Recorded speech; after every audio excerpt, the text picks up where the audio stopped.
Okay. All right. How about now? Is it going now? That's going to be a good question. Let's see. Okay. Perfect. See, this is why we do this stuff. This is why when you get a new setup, it's like we got to double, triple check everything. All right. Well, maybe I'll just go ahead and start again, and maybe I'll just go ahead and do my intro again because apparently we didn't have it, and then I'll end up clipping it later or something like that. Let me just double check real quick and make sure. Okay, so video's fine, audio is now good. We should be okay. All right, perfect. Okay, let's go ahead and start again. Welcome everyone to Spirit of Truth Church for this talk on the introduction to the Gospels, the religious background of the intertestamental period. And yes, we are back after a few weeks of being off due to the PC dying in the middle of our last live stream. This is the full talk that I would have given 2 weeks ago. We only got the first 15 minutes. This now is going to be the video that's going to include everything we talked about then, as well as new information. So, with that, let's go ahead and jump right in. So, religious background of the intertestamental period. So we have two major opposing forces in this arena. One is Hellenism, and the other is the Jewish religion. And in the ancient Mediterranean world, you had a wide variety of religions, but they're all kind of being subsumed or syncretized through Hellenism. Almost every religion, as well, in the first century has a counterpart in the modern era. So a lot of the things that we're seeing in the modern era, a lot of the belief systems that have syncretized with Christianity, and this goes for everything from scientism to New Age beliefs to spiritism to mysticism, all of these things have counterparts in the first century. And so there's actually a lot we can learn from the history of the intertestamental period and the time of the New Testament that can be directly applied to modern day. So let's go ahead and start with the Hellenistic religions. And the first century, which is the time period we're talking about, was a time of crisis. The Roman Empire is expanding. Peoples are being conquered. Peoples are being displaced. As a result, old worldviews and ideologies are becoming outmoded. It's very hard once you've taken a territorial people with a territorial culture and religion and just start moving them into different areas, and all of a sudden their beliefs and their worldviews are being challenged by what they're exposed to. And so we see a lot of new cults being generated as well. People, again, being uprooted from their traditional homelands, encountered conflicting truth claims upon being resettled. And this created a pluralism that fundamentally is only going to be resisted at that time by Judaism and Christianity. And so the first religion or religious group we're going to examine is, within Hellenism, is the traditional mythology. Now, the height of the Greek gods and the popularity of the Greek gods was between 4th and 5th century BC. So at this point, by the time you get into the intertestamental period in 1st century, this is very much the true belief. True belief in the Greek gods is very much on the decline. And interestingly enough, Rome conquered Greece and gave these gods Latin names, but by the Christian era, traditional mythology was in very heavy decline. And one of the reasons for this was a scientific understanding had begun to change people's views of the purpose and need for the gods. Additionally, geographic limitations of the gods hindered their staying power. Rome conquering Greece had a serious impact on this. You also have god kings who are going to replace the gods, people like Augustus, for example. And by the 1st century, Greeks and Romans were giving lip service to the old mythology. It became more of a superstitious thing. It became more of a cultural thing as opposed to a diehard belief system. And so myths still had their influence, though. They were very strong, and you could probably guess, rural and isolated areas. For example, Paul and Barnabas were mistaken for Zeus and Hermes in Lystra in Acts 14:12. And I'll go ahead and read that now because it is kind of, when you actually sit and think about it, it's kind of a comical statement.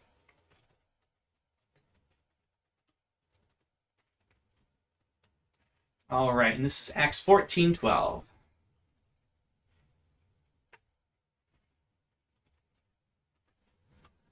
Barnabas they called Zeus, and Paul they called Hermes because he was the chief speaker. And so, you get this kind of interesting, whether they really believed they were the incarnation of them or just calling them, or I mean, it seems like they kind of did.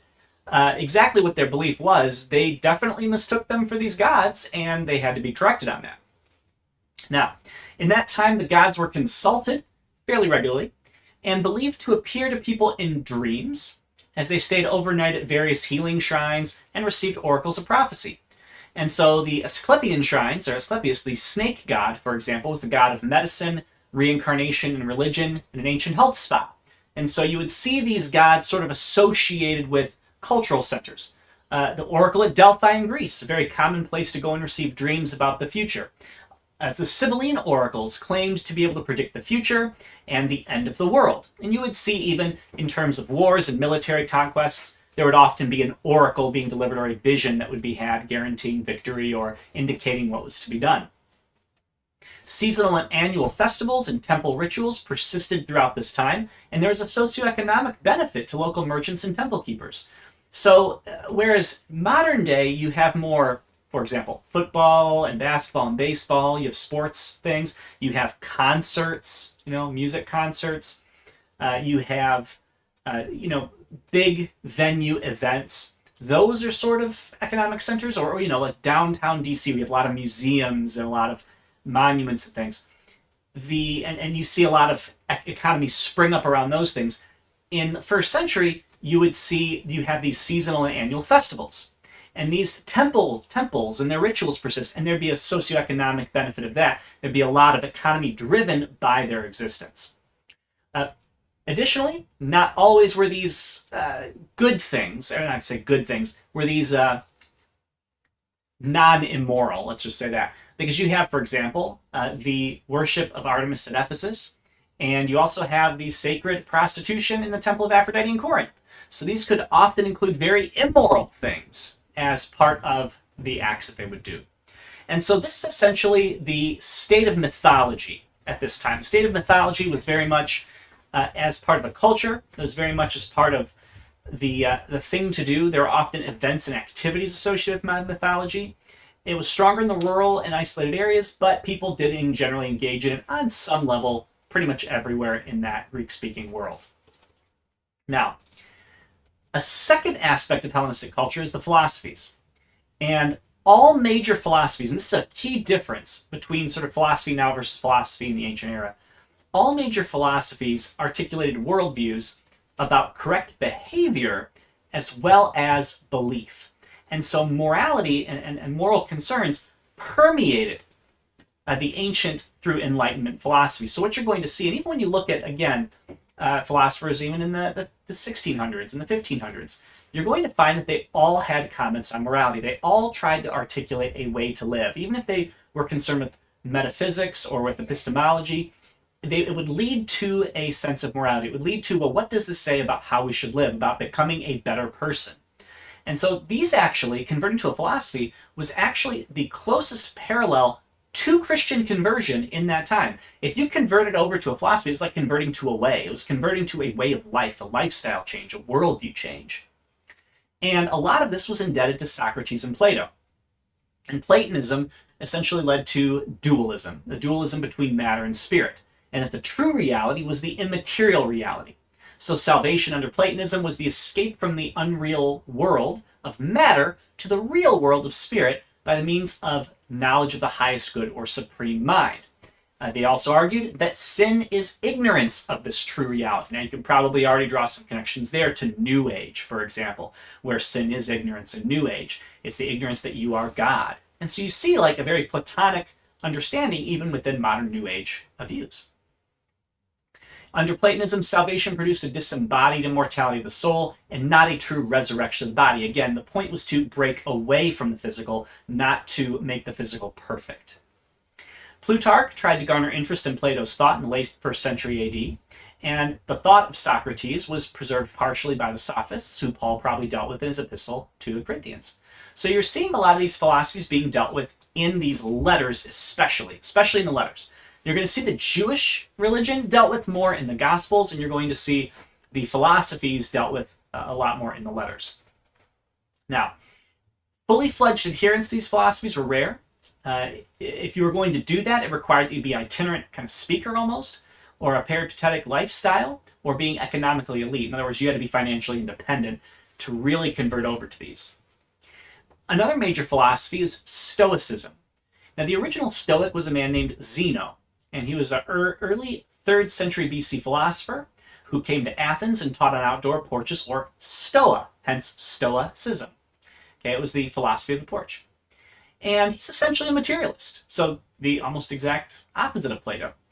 All that exists is matter, and matter is infused with a world soul called reason, or logos. Now, what's interesting about this is you can see there's some interesting sort of monist thought in here, that the sort of the world, creation, and the God are one thing. You get a lot of that in there. You're going to find that this kind of teaching is permeated by panentheism or pantheism. It's sort of one of those. Yeah, again, it's pantheistic or panentheistic. So it's the idea that either matter and God are one, or the idea that God's soul exists within matter. And so that's kind of the heart of Stoicism. I'm just doing a quick check to make sure everything's still okay. Okay, it looks like it is, so we will go ahead and continue. And so the point of contentment in life is to realize what humans could control and what they couldn't. In other words, it's about becoming satisfied with one's lot in life. And there's recognition that there's an inexorable natural and moral law that existed, and that one must simply accept it, fit in and remain in harmony with the cosmos. And in all apparent external evil, they argued there was some greater good. Now, the problem with this is when you take that sort of view, this wasn't sort of the view in Christianity where it's talked about things like, all things will be, God's going to use all things for the benefit of those who believe. It's not going to be something like that. It's going to be the idea that there's some good in all evil. And they articulated the idea that you should avoid all extremes of emotion or passion, to seek self-control, calmness, and stability in all circumstances. So you can even see a little bit of a Buddhist string in this as well. All extremes of emotion or passion. And this was accomplished through focusing on reason and rationality. So in this case, it was become a reasoned and rational person. It was essentially maintain mastery over the mind, and then you would control the material world. And as this power of the mind would be cultivated, one prepared oneself for death and unification with the mind that fills the entire universe. And so moral choices depending on remaining true to one's conscience. Suicide becomes a noble option when there's no realistic alternatives to intense long-term suffering. So note, the Stoic thought is very prevalent in the subjectivism of the modern day. In the postmodern subjectivist thought, the idea that what one determines as good, or what determines as good, truly is good for them. It's very in line with Stoicism. And again, the idea that morality is centered in the individual preference, as opposed to some absolute moral truth. It's very prevalent in Stoicism, very prevalent in postmodernism, very prevalent in moral relativism of the modern day. And so they were dealing with these things back then. And Stoicism was the most popular of the Greco-Roman philosophies. First century philosopher Seneca, who was Nero's tutor as a boy and advisor to him when he was an adult emperor, at least early in his reign, held to this. In the late 1st century, you had Epictetus, who said that happiness was only attainable by conscious restriction of one's ambition. And he argued that we should cultivate inward virtues and distance oneself from the accumulation of external possessions. Paul encountered the Stoics in Athens in Acts 17:18 and quoted from their own poets, Epimenides and Aratus, in verse 28. He's not far from any one of us, being the quote. But Paul balances God's presence with his transcendence. God is distinct from creation. So it's interesting, and we'll go ahead and look at that, Acts 17, 24 through 28.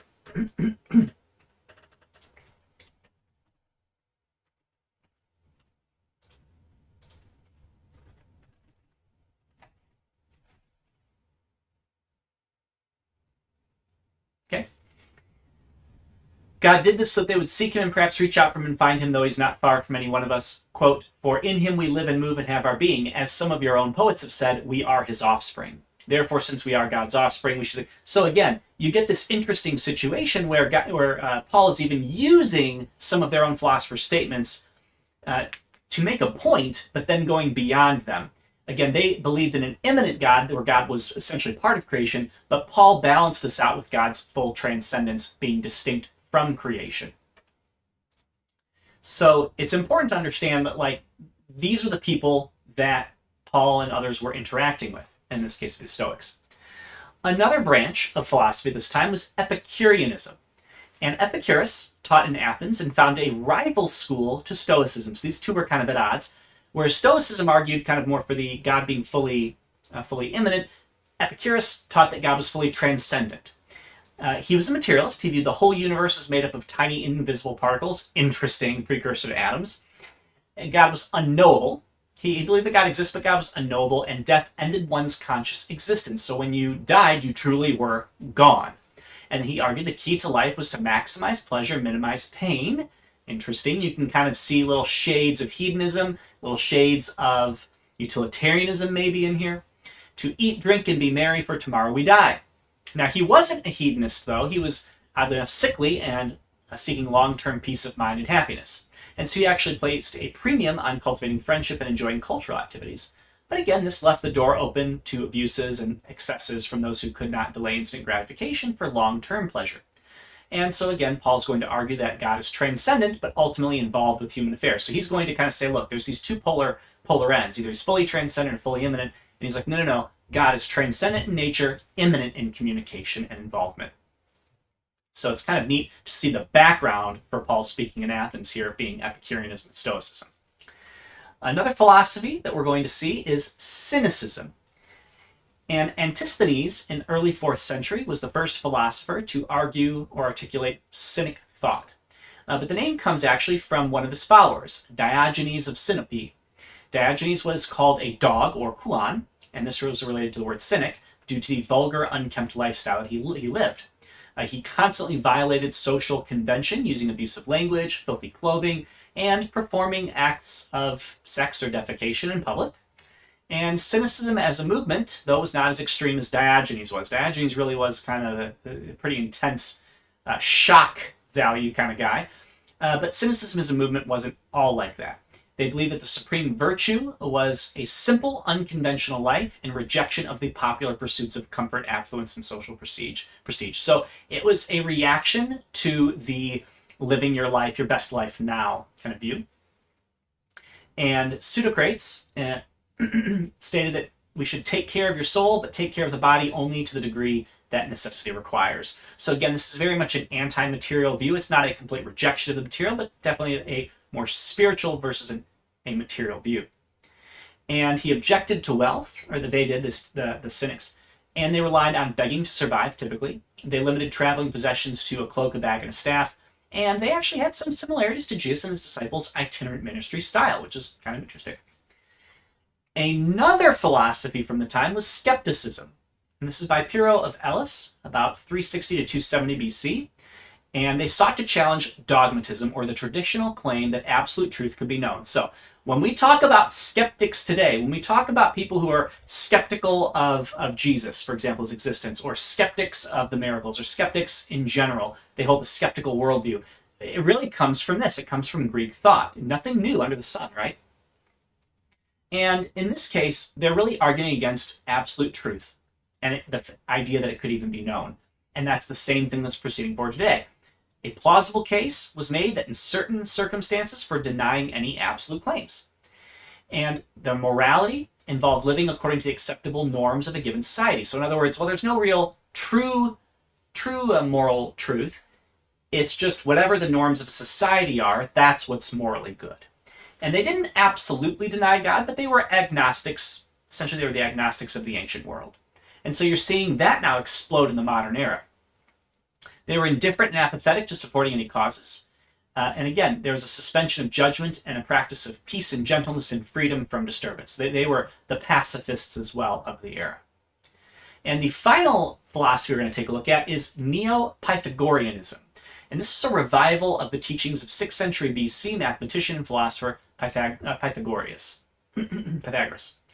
People formed communal groups, and they dedicated themselves to a combination of mathematical investigation, mysticism, numerology, vegetarianism, and a belief in reincarnation. Note, very similar to some of the New Age aspects of today, the cult-like aspects today. They emphasized harmony and the resolution of opposites. That's very much in the Wiccan, New Age, occultic vein, and the discovery of the divine within oneself. Very New Age occultic. Apollonius of Tyana was one of these. He had a reputation as a miracle worker, and accounts of his miracles in the 3rd century biography by Philostratus resemble the gospel narratives about Jesus to some extent. Apollonius was, however, born of noble birth. His attic was purity of diction.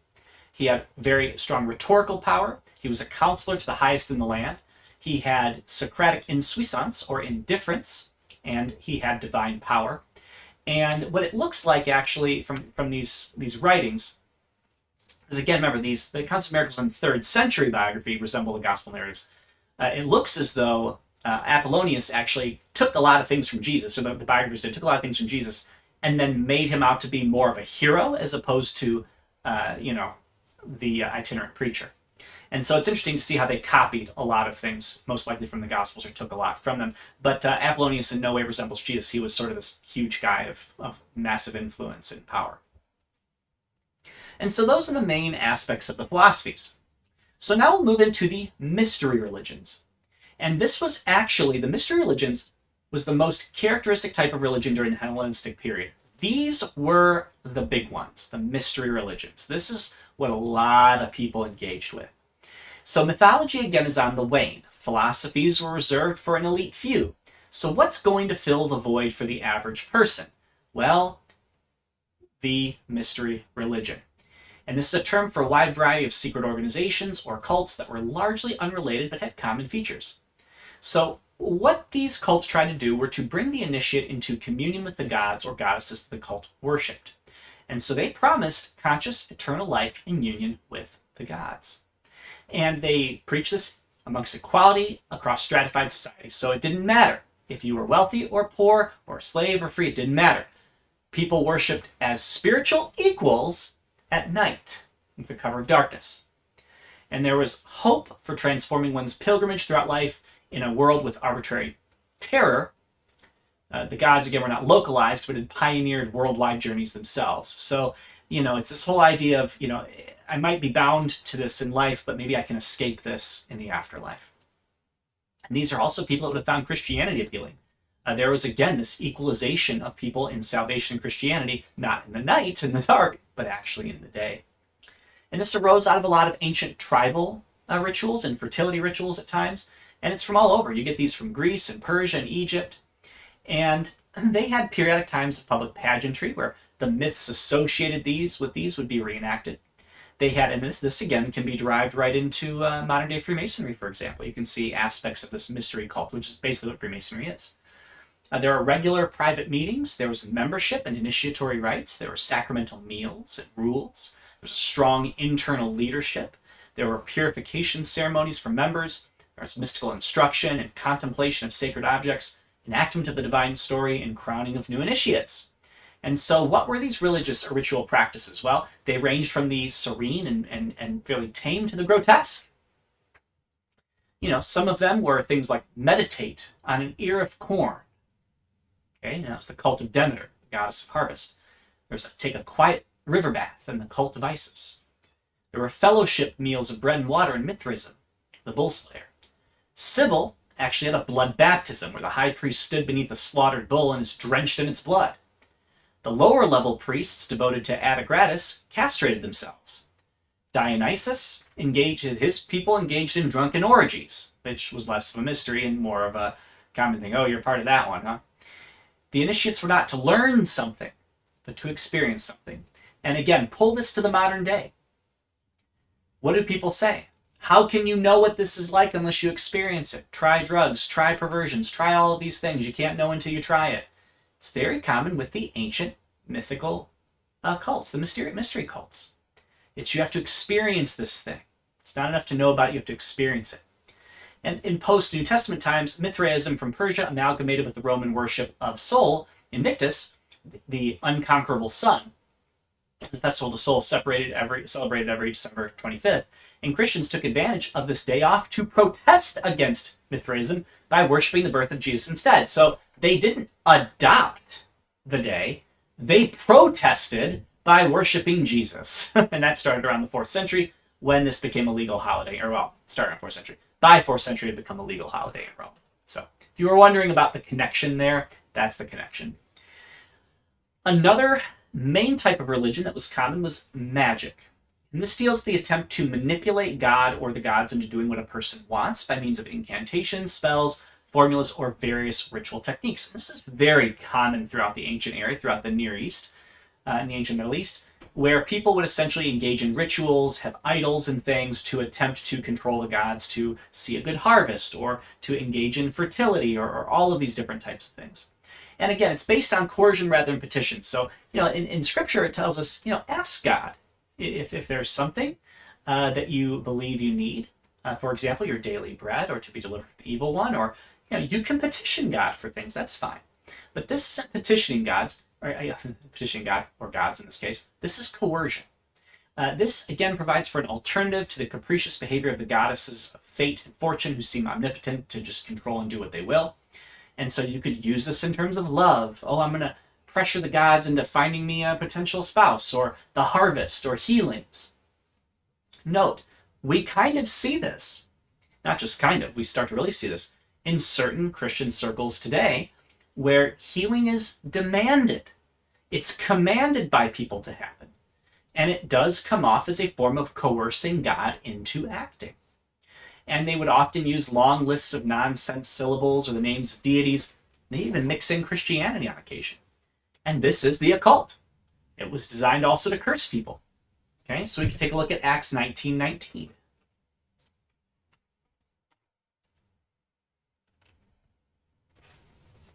When this became known to Jews and Greeks living in Ephesus, they were all seized with fear, and the name of the Lord Jesus was held in high honor. Many of those who believed now came and openly confessed what they had done. A number who had practiced sorcery brought their scrolls together and burned them publicly. When they calculated the value of the scrolls, they came to 50,000 drachmas. In this way, the word of the Lord spread widely and grew in power. So again, this burning of the books, which is one of my favorite stories in Scripture because it ties into my PhD dissertation, is essentially these magic rituals and principles. And again, horoscopes and stargazing in the hopes of divining the future were very popular at this time. You see that also in New Age. You see that even in Christianity through things like the Enneagram, which is essentially horoscopes and numerology packaged for Christians. Now, Gnosticism. Gnosticism coincided with the birth of Christianity. So Gnosticism is based on a Platonic dualism of spirit and matter. And they argued, again, that like Platonism, that the material world was inherently evil and only the spirit world was potentially good. And so this led to hedonism. It led to the indulging of bodily appetites since they were irredeemable anyway. Or it could also lead to asceticism, to deny themselves the normal bodily satisfactions because the flesh was inherently corrupting. And so you see both in Corinth, in 1 Corinthians 6 and 7. You're seeing both of these Gnostic kind of teachings coming about. And for them, the salvation was an attempt of the soul to escape the fetters of the body by recognizing and liberating this divine spark that dwells in every person. So you're seeing, again, what would later, in the modern times, become a very New Age principle. This idea that the soul is divine and it has to be liberated from the body. And this became possible through gnosis or knowledge. And it wasn't intellectual, remind you. It was a secret revelation only known to members of the Gnostic sect that was then revealed in certain circumstances, again, once people had accomplished a great level of enlightenment through rituals and study. And so this included understanding one's own divine origin, the state of slavery in the body, and the redemptive possibilities of the future, so how you could escape that.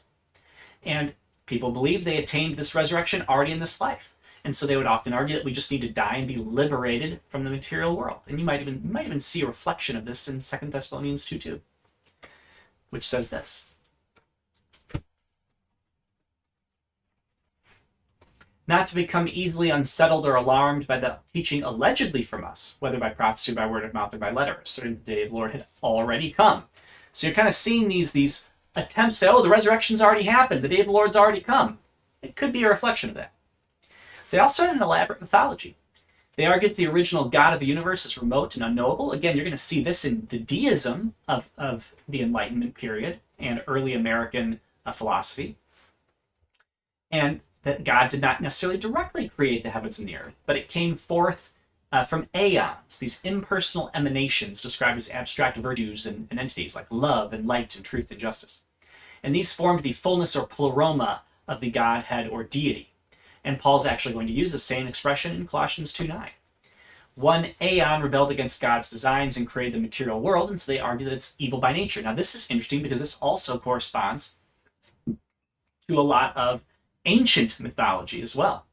And another aeon was sent to redeem the world, Sophia or wisdom. It's the ultimate goal is the restoration of all things to their pristine perfection through wisdom. Again, Gnostic knowledge, the hidden knowledge. And these people tend to be more charismatic. They tended to be more spiritual. They tended to be more attractive to people. And they also tended to be egalitarian and not institutionalized. Because, again, they wanted to be free of the constraints of the body. They promoted androgyny, the blurring of the distinctions between male and female. So, again, you're seeing some of this, too, in the whole men looking like women issue that comes up in the head covering statement. That Paul is arguing essentially against. So you're even seeing some of that in there, the androgyny issues. And the Gnostic Gospels, which were created many years after Christianity, were an attempt to Gnosticize Christianity and make it about hidden knowledge. Now, emperor worship was another aspect of the ancient religions of the Hellenistic period. And this has been going on for a while. It's really started with Julius Caesar. But again, most civilizations had a god king or emperors. Pharaohs were essentially god kings. Persia had its god kings. A lot of places had their god kings. Babylon had its god kings. But the first in the Greco-Roman area really was Julius Caesar. And it was only after he died in 27 BC that he was named a god by Augustus, which caused Augustus to then be a son of a god or son of God. And this continued until Caligula claimed to be a god during his lifetime. And Nero then reinforced worship of himself. He was kind of crazy. Domitian wanted this to be more widespread, and so it was actually Domitian's intensity of saying, no, I am the essential cult emperor that led to the persecutions of Domitian of Christianity, and I believe it was 311 AD that ended up destroying most early Christian documents. And people often wonder, why don't we have early Christian documents? Well, it's because Domitian went throughout the empire and burned all of the Christian books, not all of them, but a lot of them, around early 300s. I think it was like 311 AD. So you've got emperor worship as well. But now let's go ahead and take a look at the other side. So that's the Hellenistic side, a hodgepodge, a plurality, all sorts of different religions, all sorts of different philosophies, existing, coexisting, conflicting. It was a time of confusion. And so what was the light in that era? Well, you had Judaism as a fundamentally different thing. And so what are our sources about Judaism in that time? Well, you have Josephus. You have Josephus being the Jewish historian of the 1st and 2nd century. You have the Apocrypha. That would be the intertestamental literature, not scripture, but intertestamental literature. You have the pseudo-epigrapha, which are, again, going to be other types of books that are written. You have the rabbinic literature, the encyclopedias of the era, which were circulated in oral form before being written down, and all written editions post-date the 1st century. The oral laws of Judaism were codified in the Mishnah, which is slightly larger than the Bible.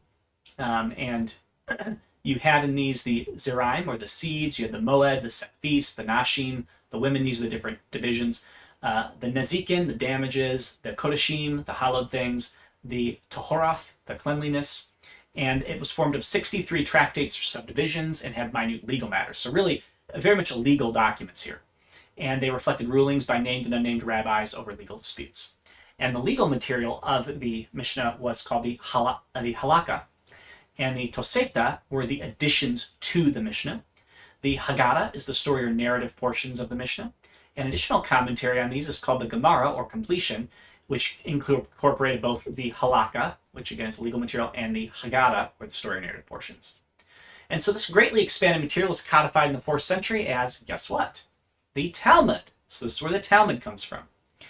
And even though in even a longer version of the Talmud that Orthodox Judaism came to treat as authoritative would be produced in the Babylonia period in Babylon in the late 5th century. And so you have the Bavli, and you have the different types of Talmuds, the two main Talmuds. And Rabbinic Judaism also produced detailed commentaries on a large number of the books in Hebrew scriptures. This is called the Midrashim, or the Midrash, the commentary. the searching out. And they selected key verses for comment. Now, the Targums were Aramaic paraphrases of the Bible, and this could include commentaries and expanded narratives. And predating the rabbinic literature is the entire library of the Dead Sea Scrolls from BC 200 to AD 70. And all ancient copies of biblical books preserved at the Qumran on the shores of the Dead Sea are found there. And this reflected an Essene perspective, which was not typical of all Second Temple Judaism. So we're getting these different sources. We also have Philo of Alexandria. He was a Hellenistic Jew, and he wedded Jewish religion to the Hellenistic philosophy, and he wrote a commentary on the Pentateuch as well as other philosophical and apologetic works. And he essentially developed the allegorical interpretation, which linked Moses and Greek thought. And Philo did it on the Jewish side, and Origen essentially, and Alexander is going to do it on the Christian side. And he developed much of Plato's dualism. Now, what were some of the general characteristics of Judaism at this time? Well, oddly enough, there was a pretty substantial interest in angelology and demonology. And this proliferated really in the intertestamental literature. They were concerned with things like life after death and the bodily resurrection of all, to either life or punishment. They had a groundwork for the things that Jesus was going to share about the afterlife. And there was a large quantity of poetry and wisdom literature at this time, psalms and proverbs and theodicies, defenses of God against the challenges of evil. There's a personification of wisdom. Judaism also became strongly monotheistic, but did discuss other supernatural beings during this time. There was a positive view in general of human nature, but there was less about original sin or the evilness of humanity, and more about the two impulses of nature, one good and one bad, fighting within each person. And that a person's good deeds and bad deeds would be weighed at the final judgment to determine one's eternal destiny. So again, salvation really was a final judgment kind of thing. Prayer and good works became viewed as an adequate substitute for animal sacrifice. You have to remember, the issue is when the Jews were exiled, they had to come up with a different theology of how they were going to atone for sin. Now, they did have the Second Temple. Again, the Second Temple is going to come back, the sacrifice is going to be done. But even with that, there were still some very serious problems about what types of sacrifices could be done, how they could be done, the fact that there wasn't a true king, the fact that there weren't prophets at this point, all of these kinds of things. They had secondary aspects, some of which were in the synagogue. And so through the synagogues, you were seeing a development of prayer and good works as being acceptable in place of a full-on sacrificial system. So again, they needed this forgiveness in the exile, and the primary context of worship for the average Israelite wasn't the temple, it was the Sabbath synagogues, service and daily recitation of prayers and confessions. The Shema, which is, love the Lord your God, the Lord is one. You're seeing these family devotions rather than, per se, the seasonal pilgrimages to the temple that Scripture actually commanded for the unity of Israel and for the true worship of God. There was also massive interest in apocalyptic themes in literature. Again, one of Josephus' issues was he was just sick and tired of seeing messiahs coming. There was a lot of false messiahs that were popping up around this time. And because people believed that essentially supernatural intervention by God is going to usher in the Messianic age. It's a common belief back then. It's why all disciples are like, okay, so when's the kingdom coming? When's it gonna return to Israel? And he's like, well, it's not for you to know. It's not going to be now. And it was the responsibility of a select group of Jews of the nation to prepare the way for the advent of that coming age by an intense obedience to the law. And so who is this intense group going to be? If I'm not mistaken, it's going to be the Hasidim. We're going to get to that in a little bit. Essentially the people who are really holding to the law. And the Essenes and disciples of Jesus were also called apocalyptic sects at first. So what is synagogue worship at this time? Well, it took on forms that would become central to the development of the Christian church. The order of Sabbath service was taken over by early Christian worshipers. Prayers and hymns opened and closed the service. In between came the reading of the Torah, the prophets, and the Psalms with a targum or homily or a sermon by one of the elders. Also, it was used for community gatherings of various kinds, and most people could read, not just the studied under the rabbi, and there was a judicial aspect of it as well. Scribes took on an important role in society. These were the original copyists of Scripture, but they became literally experts in the law and teachers of the law. So lawyers and scribes are kind of the same in that case because of the legal aspects of the law. And in the early first century, you had the Pharisees, Hillel and Shammai, and they were kind of the liberal Pharisee and the conservative Pharisee, and scribes were the forerunners of the more formal post-70 office of the rabbi. And so a rabbi in Jesus' time was more of an informal title for teacher. The true rabbis that you read about in Jewish history come after post-70 AD. The Sanhedrin also played an increasingly prominent role in Jewish life in Judea. They had a Supreme Court, so the Sanhedrin in Jerusalem, but they also had little Sanhedrins as well, or judges and things like that. And so there were 71 members, led by the high priest. It included both Pharisees and Sadducees, and also possibly some other non-aligned elders of the people. And there was a Sadducean majority. And the reason for this was probably due to their loyalty to Rome, and they were more easy to kind of control from Rome's perspective. And so Rome permitted the Sanhedrin freedoms of self-government while reserving the death penalty for itself. Again, smaller Sanhedrins or courts, think of them as courts, dotted the landscape. Not everything had to go before the full Sanhedrin of Jerusalem. And so Judaism increasingly commanded itself as a religious option for the Gentile world. You actually had God-fearing Gentiles and Greeks who came to worship the God of Israel and obey much of his law, which is really cool. It was operating in some sense as it should. It was an option for the Gentiles. And so there were how did Judaism then present itself? Well, you had these badges, and these really are the covenant markers. I would actually call them covenant markers. There were 3. And if you did these, you essentially were Jewish. 1 was keep the dietary laws of the kosher table, 2 was observe the Sabbath, and 3 was circumcision. You did that, you were a Jew. And Jesus challenged the first 2. He challenged dietary laws and challenged the observing of the Sabbath, going forward into the new covenant. Paul, interestingly enough, said the third is a matter of moral indifference in Galatians 5:6. So it's interesting that these Jewish covenant markers are going to become irrelevant once we enter into the new covenant in Christianity and the church. There are also national symbols of Judaism. One was the temple. That's the big one. It's the political, religious, and economic center of Israel. It had enormous influence. There were hundreds of daily animal sacrifices and thousands of seasonal pilgrimages, people attending at these annual festivals. And so there were 20,000 priests and Levites taking turns to do service in the temple. The land, they were in the land, but they weren't completely free of Roman influence. But the land was key. Again, being in the promised land is a key part of being Jewish. And finally, they had the Torah. There was enormous amounts of study and exposition that was going into the Torah at this point, and all truth was held to be contained in that book, and the Torah being the Hebrew Scriptures, or what Christians would call the Old Testament. Now let's go ahead and jump into the individual groups or sects within Judaism. So the vast majority of Jews, though, were not aligned with any special group. They were farmers, fishermen, craftsmen, merchants, and they tried to follow the primary laws faithfully. They tried to offer sacrifices in the temple for the forgiveness of sins. They didn't really concern themselves with the mass amounts of oral traditions and additional legislation that had grown up around the Bible, the Pharisaical boundaries, that was really reserved for the Pharisees. They wanted Israel to be redeemed, both from Roman rule, but also to fully serve God. And these are the people that formed Jesus' first followers, and they were called the Am Haaretz, or the people of the land. And so it's interesting that special groups formed no more than 5% of the population. So we talk about Pharisees and Sadducees and Essenes and Zealots. You're talking about less than 5% of the population. Most people were average people, which makes sense. I mean, that's what all societies are built off of. Societies aren't built off of extremists, or not extremists, but, special interest groups and things like that. They're built off of average, everyday people. So what's the first group that we're going to take a look at? Well, there's the Pharisees. And these emerged as early as the reign of John Hyrcanus, which if you look back into our history lesson, you'll find out where that occurs. And they opposed the combination of kingly and priestly power in the Hasmonean rulers. So again, their name, actually, Pharisee, means separatists. And they grew out of the Hasidim.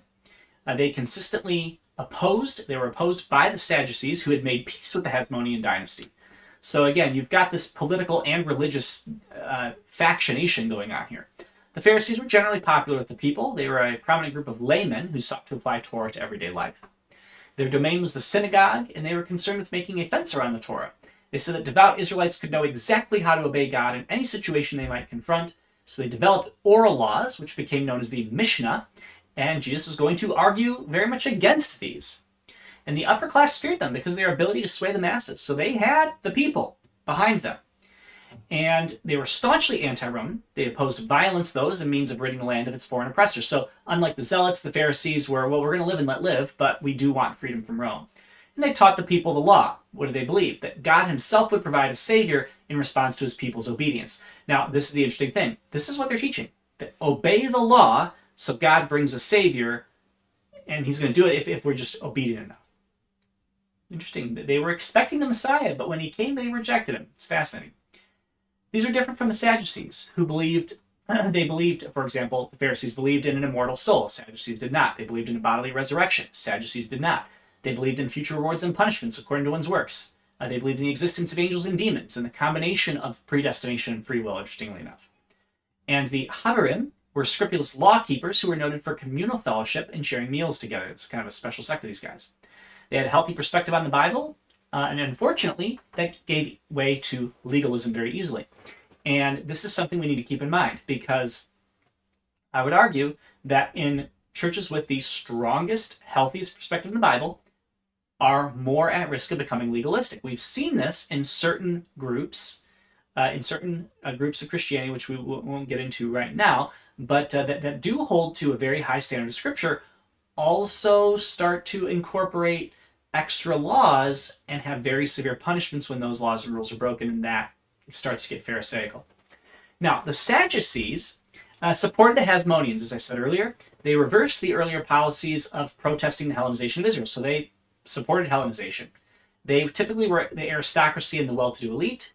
They came from the priestly families, the Zadokites, and they amassed a great wealth under Caiaphas.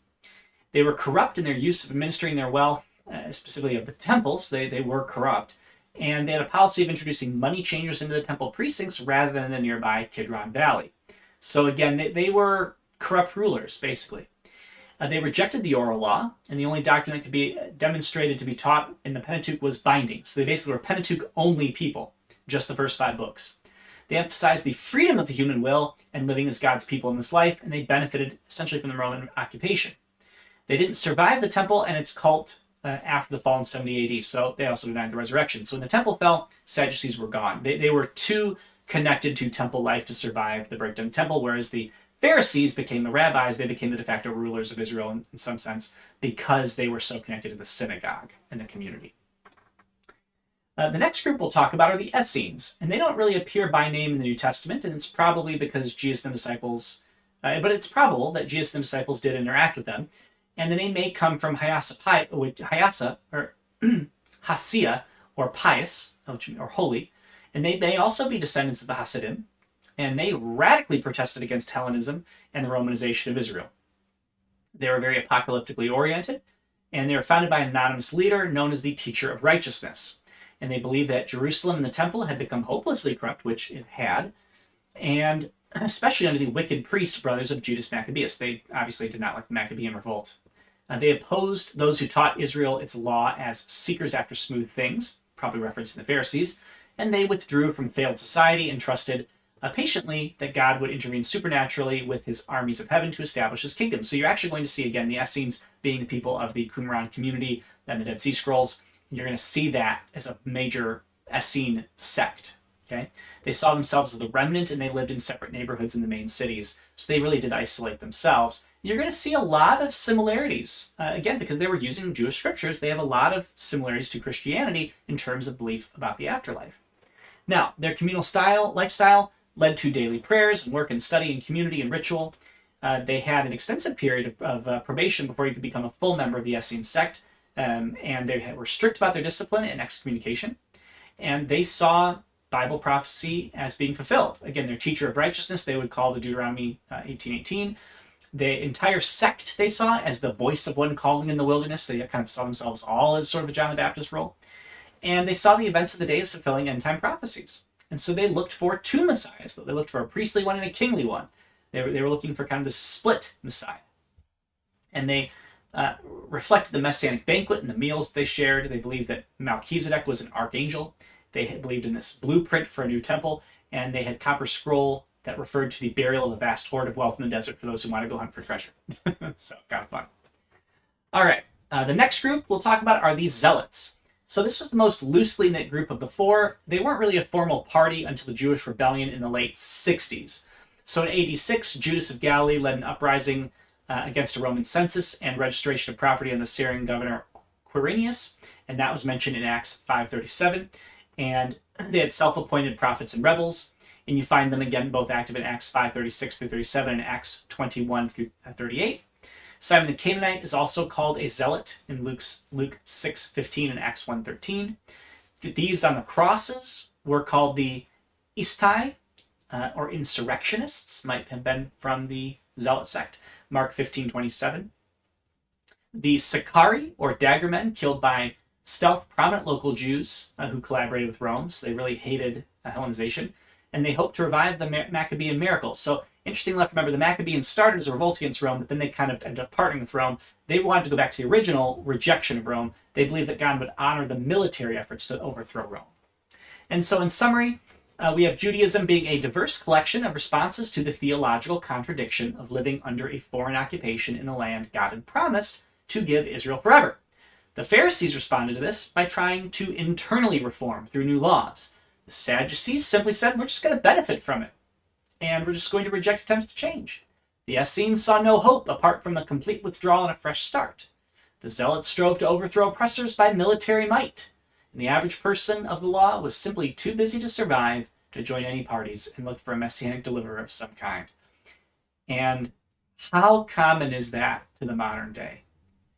You see some Christians saying, we're going to survive by rigorously following God's commands and living in a hyper controlling environment, believing that if we can just be perfect enough, maybe God will return.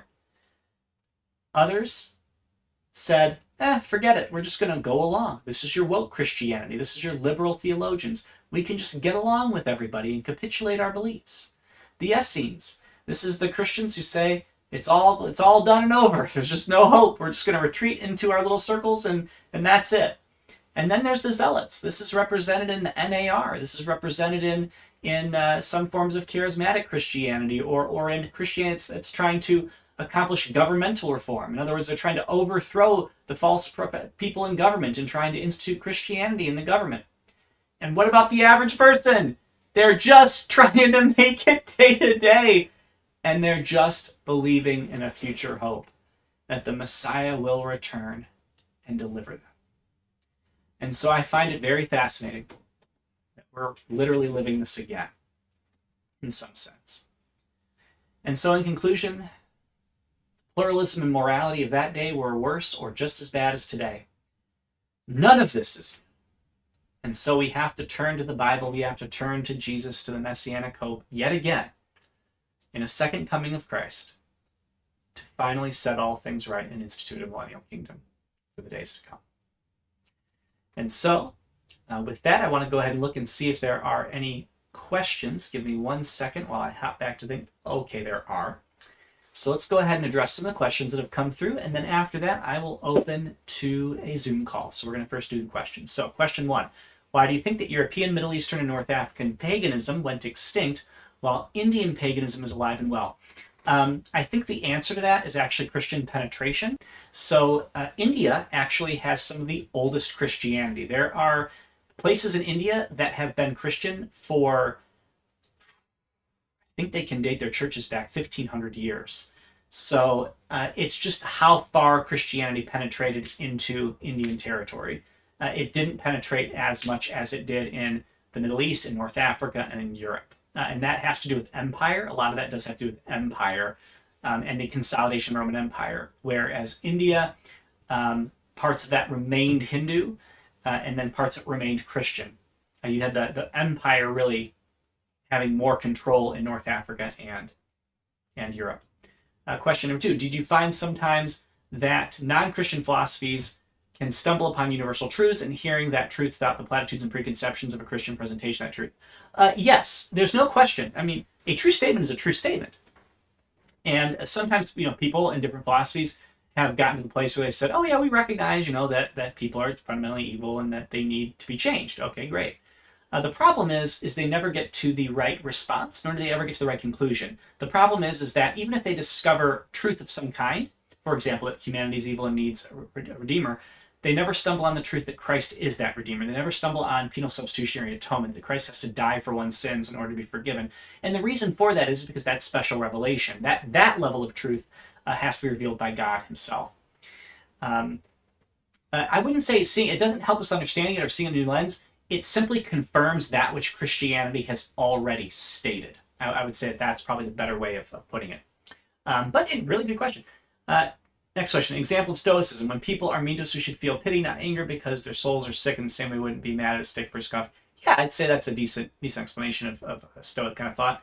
Yeah, definitely so. All right. Well, with those questions, again, I'm going to go ahead now and open the Zoom call. Sorry, kick open the Zoom call here. Give me 1 second. Okay, opening the Zoom call. Okay. Give me 1 second here while I do this. And then we will go ahead and start that, and I'll close out. There's the Zoom link. All right, anybody is welcome to join us in the Zoom link for further discussion. I'm sure there's a lot. I really hope everybody's enjoyed this talk on the introduction of the Gospels, the religious background of the intertestamental period. I think this is a fascinating topic. I'm really glad we got to do this. I think this is going to help our understanding of the New Testament era and of the various arguments and discussions people were having in the Gospels, the letters, and in the book of Acts. And so with that, I'm going to go ahead and sign off. Again, please join us in the link. I'll be letting people in as we go. But again, thank you so much for joining us here at Spirit of Truth Church for this talk on the introduction of the Gospels, religious background of the intertestamental period. I hope you all have a wonderful night. I hope this is a blessing to you, and I look forward to seeing you for more on hermeneutics coming up next week and on more lessons from the Gospels. I hope you all have a great night, and we'll see some of you for the discussion here shortly.